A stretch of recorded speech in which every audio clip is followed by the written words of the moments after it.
Hello dear student, कैसे हैं आप सभी। आई होप आप सभी अच्छे होंगे। आज के लेक्चर में हम लोग देखेंगे एक्सेलरेशन ड्यू टू ग्रेविटी के बारे में, और कैपिटल जी यानी यूनिवर्सल ग्रेविटेशनल कांस्टेंट क्या है, और स्मॉल जी यानी एक्सेलरेशन ड्यू टू ग्रेविटी क्या है, और दोनों के बीच डिफरेंस को आज समझेंगे। ठीक है, तो अपने वीडियो को स्टार्ट करते हैं।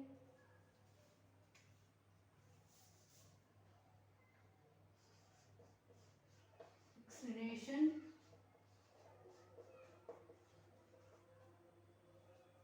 ड्यू टू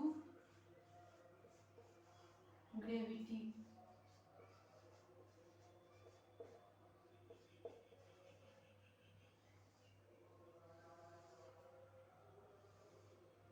इसको जी से डिनोट किया जाता है, small ji.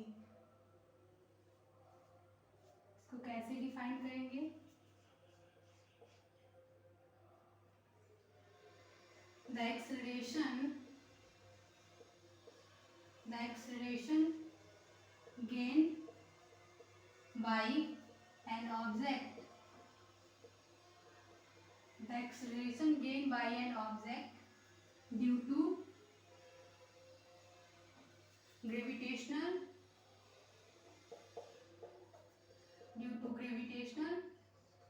force is known as acceleration due to gravity. The acceleration gained by an object due to gravitational force is known as acceleration due to gravity. It is denoted by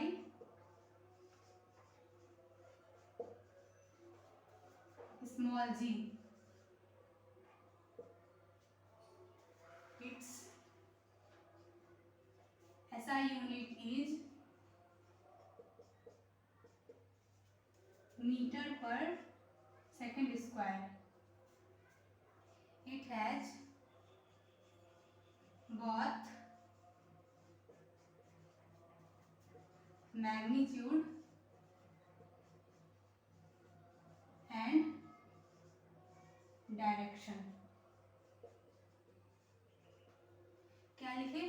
The acceleration gained by an object due to gravitational force is known as acceleration due to gravity. ठीक है, it is denoted by small g. Its SI unit is meter per second square. It has both magnitude and direction. Acceleration एक vector quantity होता है, जिसका मतलब होता है magnitude भी रखेगा और डायरेक्शन भी रखेगा। It has both magnitude and direction. ठीक है,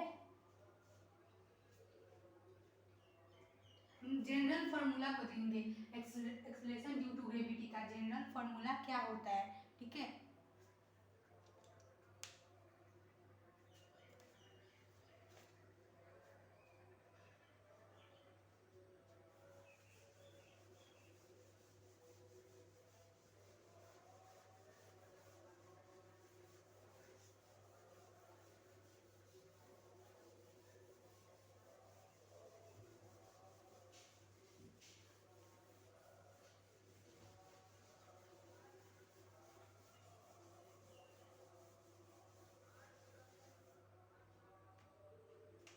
जनरल फार्मूला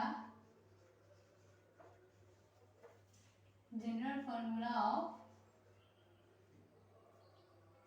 स्मॉल जी यानी acceleration due to gravity. Suppose कीजिए एक अर्थ है, इस पे एक ऑब्जेक्ट, अर्थ पे एक ऑब्जेक्ट रखा हुआ है, इसका मास स्मॉल m है, अर्थ का मास कैपिटल M और अर्थ का रेडियस कैपिटल R। देखिए, सपोज कीजिए टोटल अर्थ का मास सेंटर पे लोकेटेड है, इसको m से डिनोट कर रहे हैं, और बॉडी ऑब्जेक्ट के मास को स्मॉल m से। ठीक है, इसमें फोर्स कितना लग रहा होगा? अर्थ जो है बॉडी पे फोर्स लगा रहा होगा अपने तरफ F1, F अपनी तरफ फोर्स लगा रहा होगा, अर्थ को खींच रहा होगा F2 फोर्स से, जो कि इक्वल होगा और डायरेक्शन में अपोजिट होगा। ठीक है, तो फोर्स को कैसे लिखेंगे? F is equal to capital G M1 M2 upon दोनों के बीच का डिस्टेंस का स्क्वायर, यानी R का स्क्वायर। R को दोनों के बीच का डिस्टेंस सपोज कीजिए, और M1 यानी मास ऑफ द अर्थ और M2 यानी मास ऑफ द ऑब्जेक्ट। ठीक है, तो R का वैल्यू पुट करेंगे कैपिटल R, M1 का वैल्यू पुट करेंगे कैपिटल M, और स्मॉल m M2 का वैल्यू पुट करेंगे small m upon capital R का whole square. F is equal to क्या आया? F is equal to G capital M small m upon R square. इसको equation 1 suppose कर लीजिए। ठीक है, अब देखिए एक और केस, इसी को और केस से फोर्स का फॉर्मूला निकालते हैं। लीजिए एक ऑब्जेक्ट, वही ऑब्जेक्ट है यहाँ पे भी, इसका मास स्मॉल m है और इससे फोर्स कितना लग रहा होगा? F is equal to m है। फोर्स का फॉर्मूला होता है ना मास इनटू एक्सलेरेशन। ठीक है, बॉडी का मास कितना है स्मॉल m, और एक्सलेरेशन, अर्थ पे कोई भी ऑब्जेक्ट रखा हुआ होता है तो उस पे एक्सलेरेशन कितना लग रहा होता है? स्मॉल g, यानी एक्सलेरेशन ड्यू टू ग्रेविटी। कोई भी ऑब्जेक्ट अर्थ पे रखा हुआ होता है तो उस पे एक्सलेरेशन कितना लगता है? स्मॉल g के equal to acceleration due to gravity, सबके लिए सेम होता है। तो यहाँ पे एक्सलेरेशन g पुट करेंगे तो F is equal to mg। तो दोनों को अब इक्वेट करेंगे, क्योंकि फोर्स अर्थ पे था तब ये force F is equal to mg force लग रहा है, और अर्थ भी फोर्स लगा रहा है G M1, और दोनों के बीच का भी फोर्स इतना ही है, और अर्थ भी फोर्स लगा रहा है mg। तो दोनों को इक्वेट करेंगे अब, क्योंकि दोनों फोर्स इक्वल होगा। From equation 1 and 2, from equation 1 and 2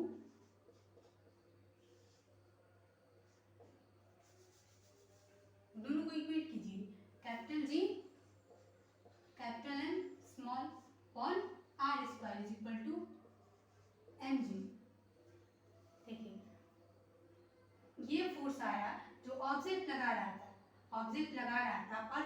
अर्थ को खींच रहा था अपनी तरफ F2 फोर्स से, जो कि था दोनों F1 और F2 यहाँ पे इक्वल था, जिसका मैग्नीट्यूड निकाले G capital M small m upon capital R square. और एक और केस अज्यूम किए जिसमें ऑब्जेक्ट लगा हुआ था अर्थ पे, तो उसमें फोर्स कितना लग रहा होगा? F is equal to m है, और एक क्या होता है? Acceleration of the object. तो ऑब्जेक्ट पर एक्सेलरेशन कितना लग रहा होता है? स्मॉल g ही तो। कोई भी ऑब्जेक्ट अर्थ पे रखा हुआ होता है तो उस पे एक्सेलरेशन स्मॉल g ही तो लगता है, तो मास इनटू एक्सेलरेशन हो गया। तो दोनों फोर्स तो इक्वल ही होगा ना, क्योंकि दोनों अर्थ पे ही है। ठीक है, तो दोनों को इक्वेट किए, स्मॉल m से स्मॉल m कट जाएगा तो क्या बचेगा? g is equal to formula आ जाएगा capital G capital M upon capital R का स्क्वायर। ठीक है, यही होता है general formula of acceleration due to gravity, यानी स्मॉल g। इसे ये कंक्लूजन निकलता है जो एक्सेलरेशन ड्यू टू ग्रेविटी है वो डायरेक्टली प्रोपोर्शनल है मास ऑफ द अर्थ। ठीक है, और acceleration due to gravity is inversely proportional to the distance between the centre and the object, यानी रेडियस ऑफ द अर्थ। क्या कंक्लूजन निकला? एक्सेलरेशन ड्यू टू ग्रेविटी जो होगा वो डायरेक्टली प्रोपोर्शनल टू होगा mass of the earth and inversely proportional to the square of the radius of the earth, या we can say that distance between the mass of the earth, distance between the earth and the object placed on the earth. ठीक है, यहाँ से ये दो conclusion निकला। हम लोग क्वेश्चन को देखेंगे। ठीक है, एक क्वेश्चन कर लीजिए, आप क्लियर हो जाएगा जो भी थ्योरी पढ़े हैं अभी।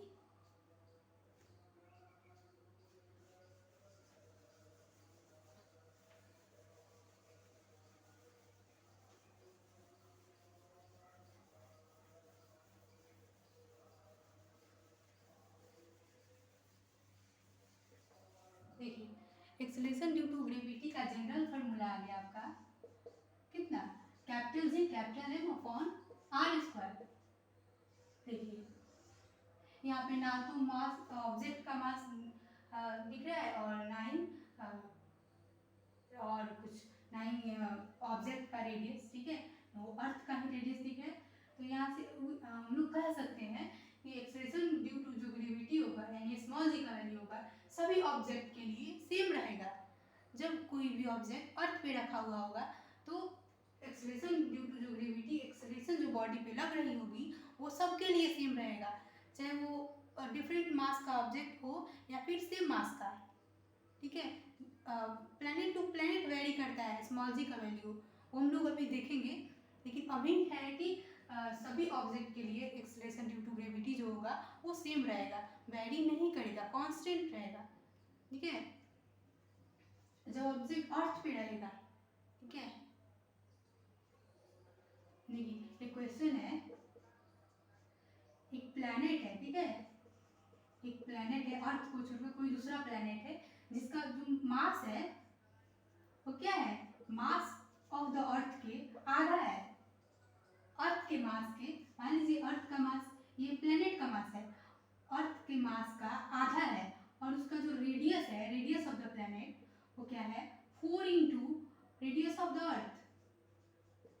देखिए एक क्वेश्चन में कह रहा है एक प्लैनेट है, ठीक है, उसका मास जो है वो अर्थ के मास का आधा है और उसका जो रेडियस है वो अर्थ के रेडियस का 4 टाइम्स है, 4 गुना रेडियस है प्लैनेट का अर्थ के रेडियस से, और कह रहा है कि acceleration due to gravity of the planet निकालना है आपको, ठीक है।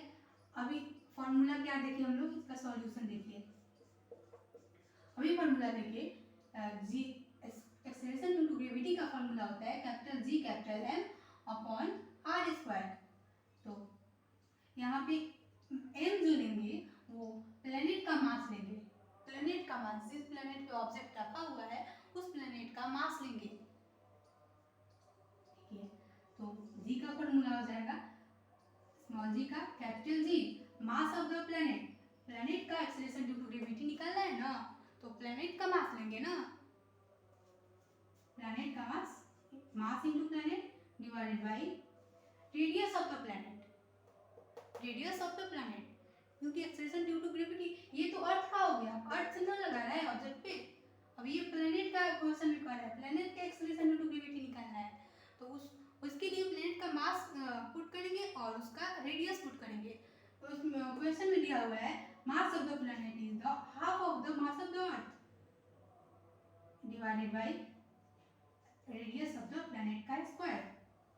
देखिए जी ये मास ऑफ द प्लैनेट कितना है, मास of the earth divided by 2 और जो रेडियस है वो कितना है 4 टाइम्स और अर्थ के रेडियस के इक्वल है, तो 4 इंटू अर्थ के रेडियस का होल स्क्वायर। देखिए जी का वैल्यू जो आएगा होगा g capital G mass of the earth divided by 2 into 16, 4 into 4 कीजिएगा तो 60 हो जाएगा और रेडियस ऑफ द अर्थ का स्क्वायर। तो यहाँ पे निकलेगा जी का value, G capital G mass of the earth divided by 32 R यानी रेडियस ऑफ द अर्थ का स्क्वायर। देखिए तो इससे क्या कंक्लूजन निकला, यहाँ पे expression due to gravity of the planet यानी पी लिख दीजिए शॉर्ट में। यहाँ से क्या कंक्लूजन निकला कि जो प्लैनेट का एक्सप्रेशन ड्यू टू ग्रेविटी होगा वो क्या होगा अर्थ के 1/32 टाइम्स होगा, यानी बहुत छोटा ये वैल्यू है 1/32 टाइम्स, बहुत छोटा वैल्यू है, ठीक है। देखिए क्या आया g mass of the earth upon 32 into radius of the earth का square.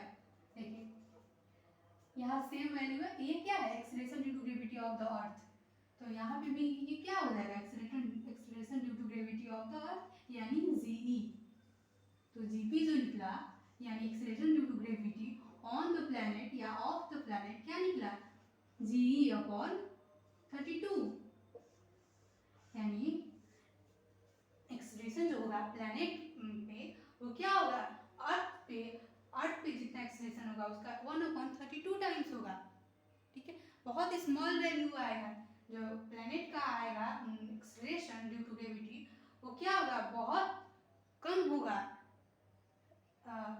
Compare to acceleration due to gravity on the earth या ऑफ द अर्थ।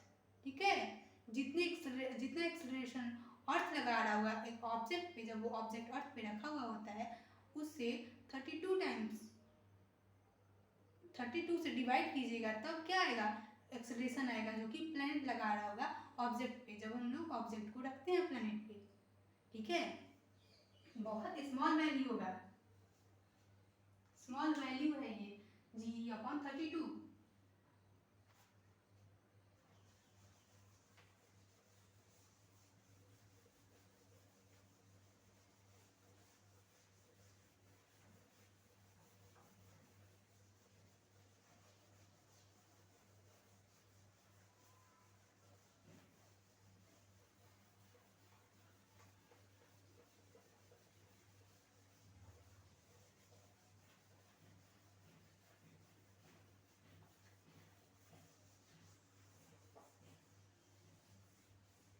इसी से रिलेटेड एक क्वेश्चन आता है कि ग्रेविटेशनल जो फोर्स होता है वो मास के क्या होता है, डायरेक्टली प्रोपोर्शनल होता है। Gravitational force is directly proportional to the product of the masses of the two objects and inversely proportional to the square of the distance between the two objects। तो एक इसी पे बेस्ड इक्वेशन आता है कि gravitational force जो होता है वो तो मास के डायरेक्टली प्रोपोर्शनल होता है। तो एक हैवियर ऑब्जेक्ट होता है, मान लीजिए आपके सामने एक हैवियर ऑब्जेक्ट है और एक लाइटर ऑब्जेक्ट है, तो दोनों को एक ही समय जब फॉल कराइएगा तो क्यों नहीं वो हैवियर ऑब्जेक्ट पहले गिर जाता है और लाइटर ऑब्जेक्ट लेट से गिरता है, ऐसा क्यों नहीं होता है कि heavier object falls faster than a lighter object? Because gravitational force तो यही ना कहते हैं, ग्रेविटेशनल फोर्स का डेफिनेशन क्या है कि वो क्या होगा, प्रोडक्ट ऑफ द मासेस के डायरेक्टली प्रोपोर्शनल होगा, यानी जितना हैवियर मास होगा, जितना बॉडी का मास ज़्यादा होगा उस पर फोर्स भी ज़्यादा लगेगी। तो ऐसा क्यों नहीं होता है कि एक भारी ऑब्जेक्ट जो जब गिरता है और एक लाइट ऑब्जेक्ट गिरता है तो हैवी जो भारी ऑब्जेक्ट है वो क्यों नहीं पहले गिरता है?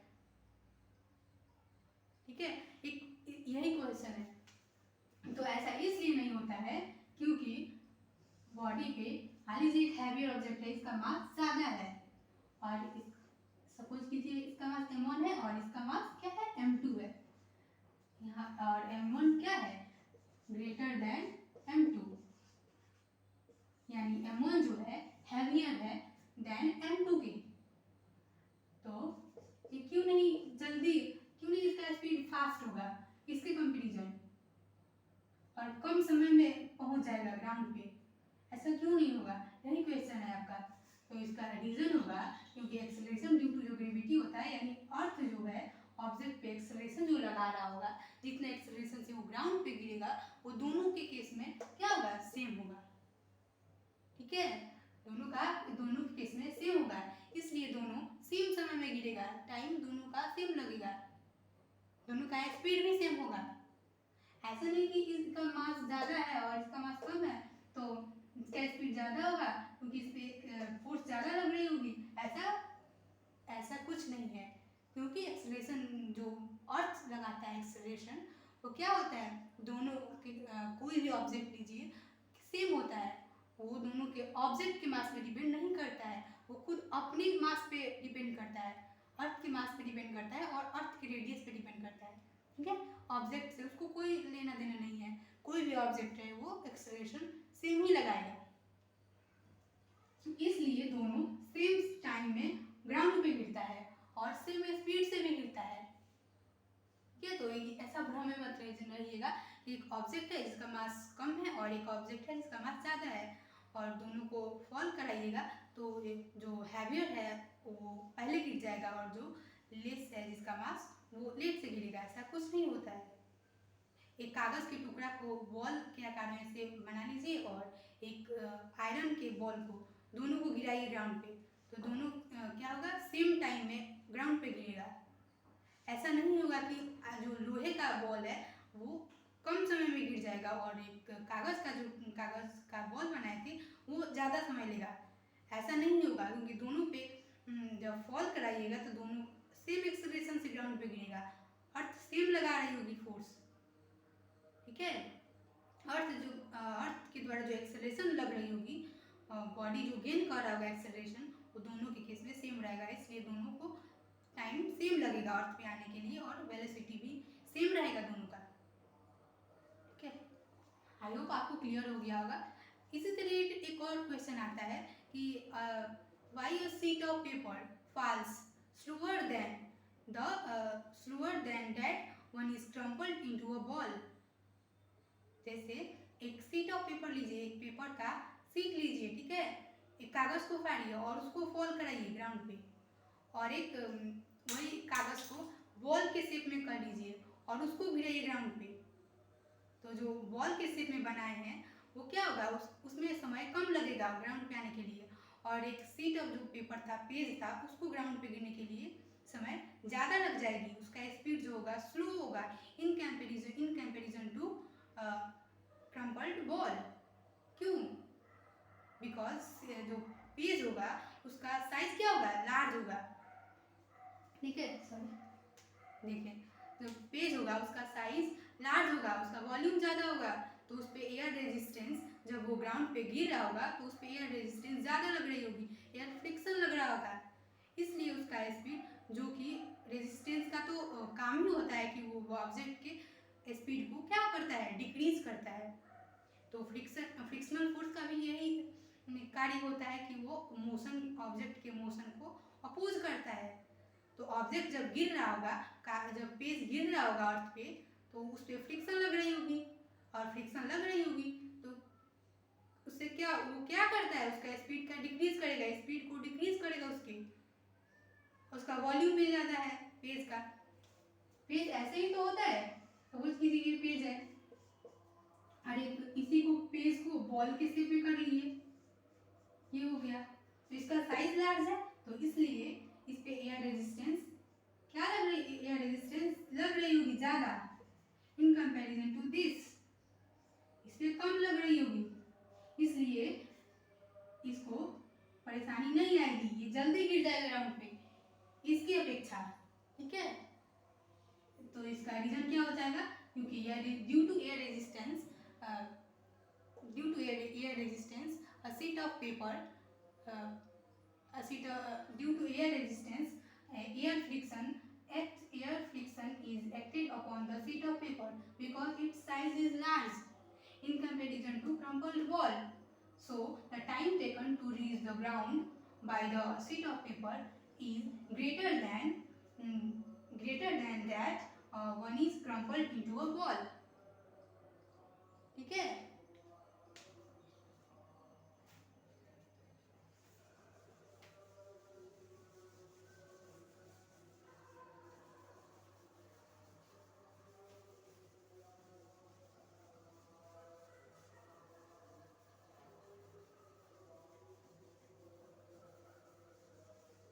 हम लोग देखेंगे वेरिएशन इन जी, मतलब एक्सेलरेशन ड्यू टू ग्रेविटी का जो वैल्यू होता है उसमें वेरिएशन को, उसमें कैसे वेरिएशन होता है, क्या उसका वैल्यू सेम होता है या फिर डिफरेंट होता है, हम लोग इस पे देखें, इस पे चर्चा करेंगे।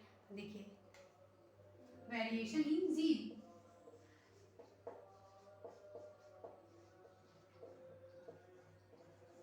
क्या उसका वैल्यू अर्थ पे हर एक जगह सेम रहता है या फिर अर्थ के कोई जगह ज़्यादा रहता है या और कोई जगह कम रहता है, ऐसा भी होता है, ये हम लोग अभी देखेंगे। देखिए वेरिएशन इन जी, देखिए एक अर्थ है, ठीक है,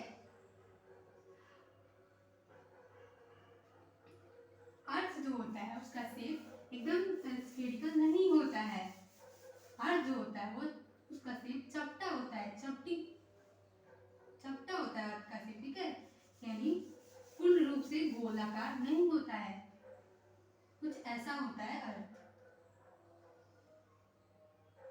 ऐसा है। तो का मास क्या है, कैपिटल है। और यहाँ होता है इक्वेटर, इक्वेटर यहाँ पे क्या होता है, पोल, ठीक है। और फिगर से भी क्लियर है कि ये वाला जो इक्वेटर पर जो रेडियस है वो क्या है, क्या है, ज्यादा है in comparison to pole. Pole पे जो रेडियस है क्या है, आर इक्वेटर कर लीजिए और इसको आर पी यानी radius of the pole. Pole पे जो रेडियस है वो क्या है, कम है in comparison to the radius on the earth equator. यानी ये होता है, ये फैक्ट है, रेडियस पोल पे जो रेडियस होता है अर्थ का वो क्या होता है, कम होता है इक्वेटर पर रेडियस के, ठीक है। यानी आरपी जो होता है वो less than R equator. Therefore acceleration का अभी हम लोग फार्मूला देखे, एक्सेलरेशन का फार्मूला ड्यू टू ग्रेविटी का फार्मूला होता है capital G capital M upon R square. यहाँ पे रेडियस ऑफ द अर्थ, ये मास ऑफ द अर्थ, तो फार्मूला क्या हो जाएगा, कैपिटल जी और मास तो अर्थ का तो मास सेम ही रहेगा ना, चाहे वो इक्वेटर हो या पोल हो, अर्थ का ही ना भाग है, अर्थ में ही ना इक्वेटर होता है और अर्थ में ही ना पोल होता है। तो अर्थ तो प्लैनेट तो सेम है दोनों के केस में, तो मास ऑफ द अर्थ ही लेंगे, यहाँ पे कांस्टेंट रहेगा दोनों के केस में। कौन, रेडियस बदलेगा, रेडियस बदलेगा और रेडियस प्लैनेट पे है आरपी, आरपी का स्क्वायर, ये प्लैनेट के केस में हो गया, ठीक है। जीपी सब कुछ कर लीजिए और एक और निकालिए जी इक्वेटर, ये हो जाएगा आपका कैपिटल जी और capital M upon R equator का स्क्वायर। तो हम लोग जानते हैं कि आर जो रेडियस ऑफ द पोल है वो smaller than radius of the equator. तो डिनोमिनेटर में जो क्वांटिटी ज़्यादा रहता है उसका जो नेट वैल्यू आता है क्या होता है, स्मॉल हो जाता है। अगर यहाँ पे रेडियस इक्वेटर का वैल्यू ज़्यादा होगा in comparison to pole, then g equator का जो वैल्यू आएगा वो क्या होगा, लेस देन जीपी, यानी acceleration due to gravity on the pole. यहाँ पे आरपी स्मॉल है आरक्यू के, तो आरपी का ये जीपी का वैल्यू ज़्यादा आएगा ना, डिनोमिनेटर में जो क्वांटिटी ज़्यादा होता है और उसका वैल्यू क्या आता है, स्मॉल आता है। तो इसलिए g equator is less than on the pole, acceleration due to gravity on the pole. ये याद कर लीजिएगा, इंपॉर्टेंट है, ठीक है।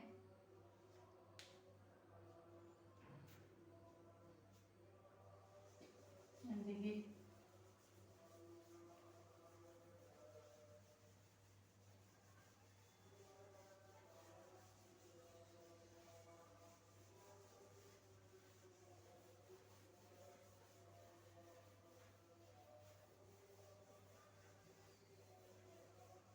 हम लोग देखेंगे difference between capital G and small ji.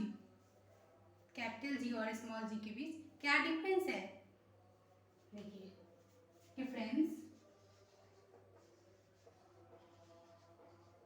Between capital G and small g.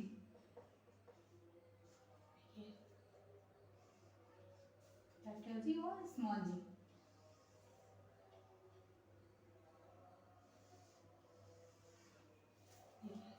First difference हो जाएगा आपका, इट इज नॉन एज क्या, universal gravitational constant, universal gravitational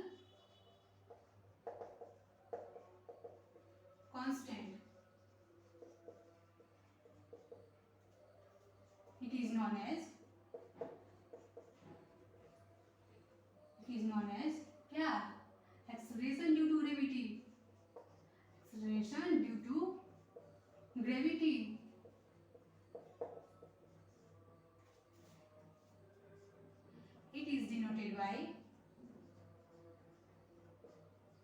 denoted by क्या capital G is denoted by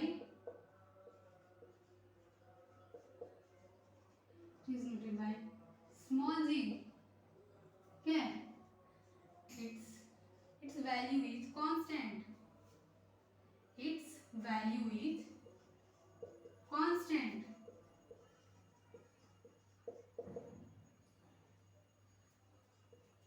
Its value is varies from place to place on the earth or planet to planet. Planet to planet. Place to place कहने का मतलब है equator और पोल. ठीक है, देखिए its SI unit is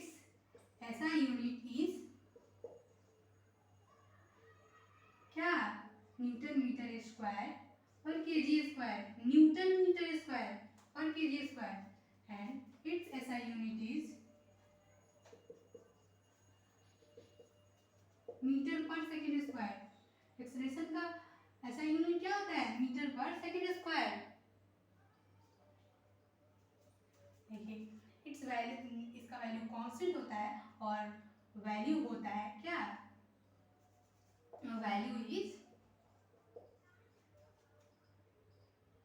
6.67 into 10 to the power minus 11 newton metre square per kg square. ठीक है, और इसका जनरल वैल्यू देखिए प्लेस टू प्लेस यानी इक्वेटर और पोल को लेंगे और जगह सब सेम ही रहता है. वैल्यू एक एवरेज वैल्यू लिया जाता है जी का 9.8 मीटर पर सेकेंड स्क्वायर. लेकिन जब इक्वेटर पे जाइएगा या फिर पोल पे जाइएगा तो उस केस में वेरी कर जाता है. दो ही केस होता है अर्थ पे जहाँ वेरी करता है जी का वैल्यू, बाकी सब जगह सेम रहता है. ठीक है, और एवरेज वैल्यू लेते हैं हम लोग 9.8 मीटर पर सेकेंड स्क्वायर. ठीक है, जनरली कोई ऑब्जेक्ट तो पोल पे तो नहीं जाता है और या फिर इक्वेटर पे तो नहीं जाता है. ऐसे जनरल केस लिया जाता है कि पोल पे क्या होता है, रेडियस स्मॉल होता है इन कंपेरिजन टू इक्वेटर. ठीक है, ये क्यों याद कर लीजिए. बाकी वैल्यू अगर क्वेश्चन में आएगा तो 9.8 या फिर उसको राउंड फिगर में 10 लेते हैं. ठीक है,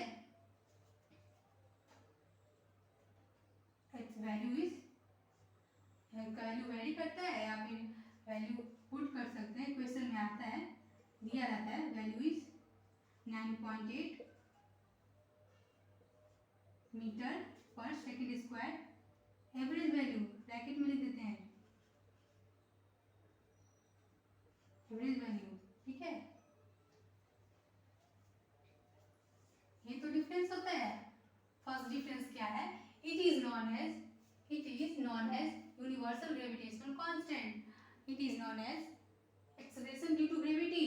it is denoted by capital G. It is denoted by small g. Its value is constant. its value varies from place to place on the earth. ठीक है, और planet to planet. its SI unit is Newton meter square per kg square. Its SI unit is meter per second square. Value is 6.7 into 10 to the power minus 11 Newton meter square per kg square. ये universe में किसी भी object के लिए या कहीं पे भी चले जाइए, ये वैल्यू वेरी नहीं करता है. जी का, कैपिटल जी का जो वैल्यू होता है वो कहीं भी सेम रहता है. लेकिन स्मॉल जी के केस में ऐसा नहीं होता है. जब आप स्थान बदलिएगा तो क्या होगा, उसका वैल्यू भी होगा वो चेंज कर जाएगा. ठीक है, ये तो डिफरेंस होता है. इसका वैल्यू एवरेज लेते हैं जो कि 9.8 metre per second square. Generally तो कोई पोल पे नहीं जाएगा, पोल पे तो इक्वेटर पे भी नहीं जाएगा, अर्थ पे ही रहेगा ना. तो इसलिए एवरेज वैल्यू लिया जाता है कितना 9.8 मीटर पर सेकेंड स्क्वायर।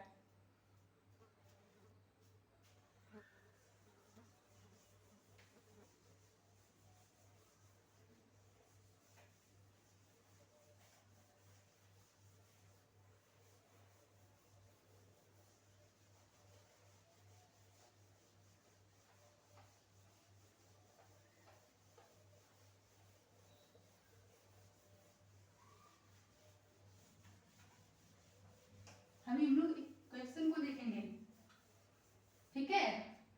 देखिए क्वेश्चन है,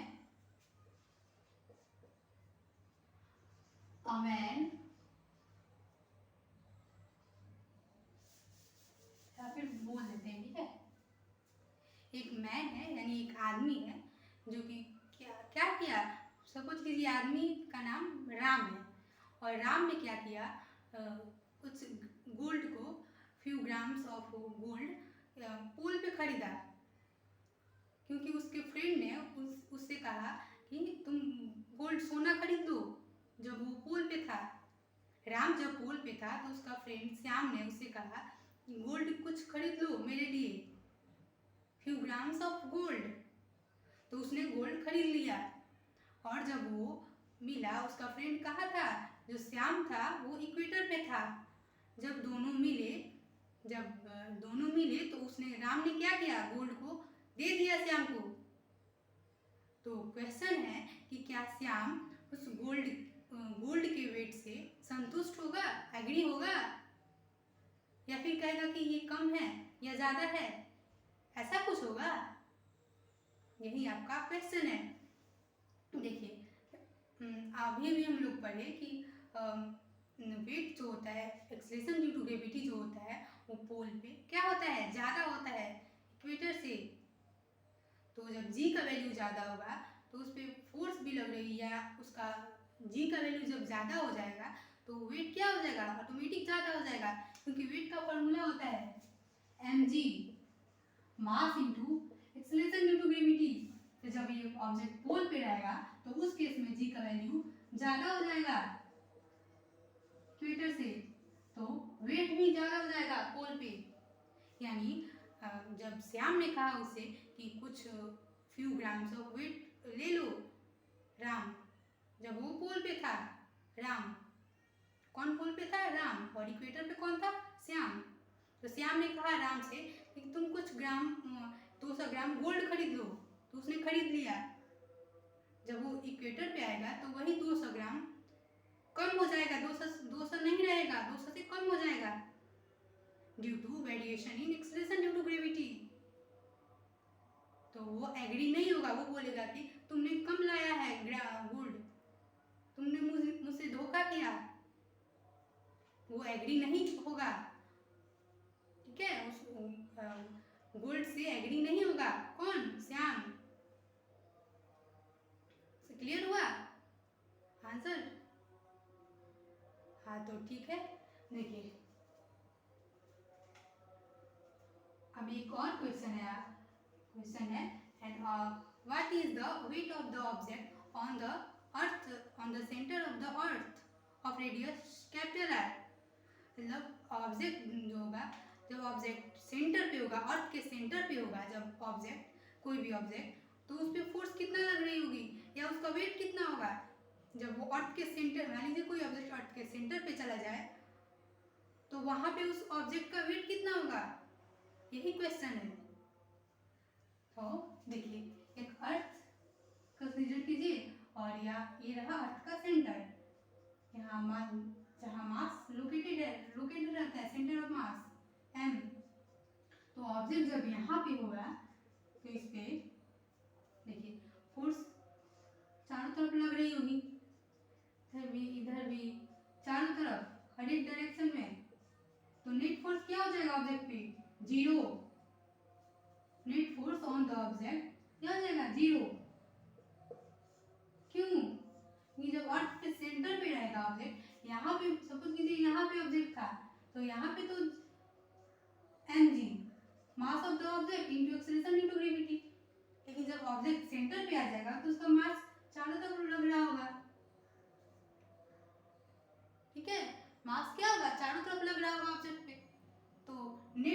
आएगा, जीरो।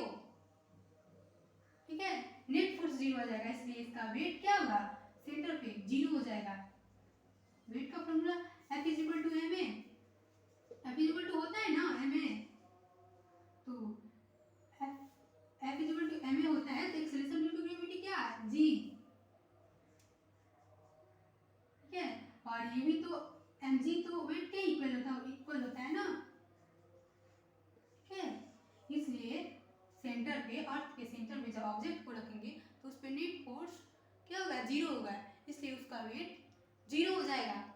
कोई भी ऑब्जेक्ट जब अर्थ के सेंटर पे चला जाएगा तो उस केस में net force on the object zero हो जाएगा, चारों तरफ फोर्स लग रही होगी ऑब्जेक्ट पे, तो इसलिए उसका वेट क्या होगा, जीरो हो जाएगा। ठीक है, तो यही रीजन होता है कि अर्थ के सेंटर पे कोई भी ऑब्जेक्ट चला जाता है तो उसका वेट जीरो हो जाता है। तो आज के लेक्चर में इतना ही फ्रेंड्स, नेक्स्ट लेक्चर में किसी और टॉपिक के साथ मिलेंगे। देख लिए, thank you for watching, have a nice day.